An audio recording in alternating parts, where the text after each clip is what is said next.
FIFA বিশ্বকাপের quarter ফাইনালে সুইজারল্যান্ডকে ৩-১ গোলের ব্যবধানে হারিয়ে সেমিফাইনাল নিশ্চিত করেছে ডিফেন্ডিং চ্যাম্পিয়ন আর্জেন্টিনা। এর মধ্য দিয়ে ১৯৩০ সালে বিশ্বকাপের যাত্রা শুরুর পর ইতিহাসে প্রথমবারের মতো ফিফা র্যাঙ্কিংয়ের শীর্ষ ৪টি দলই জায়গা করে নিয়েছে শেষ চারে। টুর্নামেন্ট শুরুর আগে ফিফা র্যাঙ্কিংয়ের ১ নম্বরে অবস্থান ছিল আর্জেন্টিনার। কোয়ার্টার ফাইনালে শেষ চারে সুইজারল্যান্ডকে হারিয়ে সবশেষ দল হিসাবে শেষ চার নিশ্চিত করেছে আলবিসেলেস্তারা। এর আগে শনিবার রাতে নরওয়েকে ২-১ গোলের ব্যবধানে হারিয়ে তৃতীয় দল হিসাবে সেমিফাইনালে উঠে আসে ইংল্যান্ড। টুর্নামেন্ট শুরুর আগে তাদের র্যাঙ্কিং ছিল ৪। এবারের বিশ্বকাপে প্রথম দল হিসাবে সেমিফাইনাল নিশ্চিত করেছিল ২০১০ সালের চ্যাম্পিয়ন স্পেন। পর্তুগালকে ১-০ গোলের ব্যবধানে হারিয়ে শেষ চার নিশ্চিত করে তারা। র্যাঙ্কিংয়ের ২ নম্বরে থেকে বিশ্বকাপ শুরু করেছিল স্প্যানিশরা।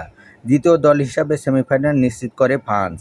মরক্কোকে ২-০ গোলের ব্যবধানে হারিয়ে সেমিফাইনালে উঠে আসে তারা। টুর্নামেন্ট শুরুর আগে ফিফা র্যাঙ্কিংয়ে তাদের অবস্থান ছিল ৩-এ। আগামী মঙ্গলবার ১৫ জুলাই প্রথম সেমিফাইনালে মুখোমুখি হবে স্পেন ও ফ্রান্স।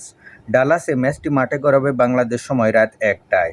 পরদিন বুধবার দ্বিতীয় সেমিফাইনালে ডিফেন্ডিং বিশ্ব চ্যাম্পিয়ন আর্জেন্টিনার প্রতিপক্ষ ইংল্যান্ড। আটলান্টায় ম্যাচটি মাঠে গড়াবে বাংলাদেশ সময় রাত ১টায়।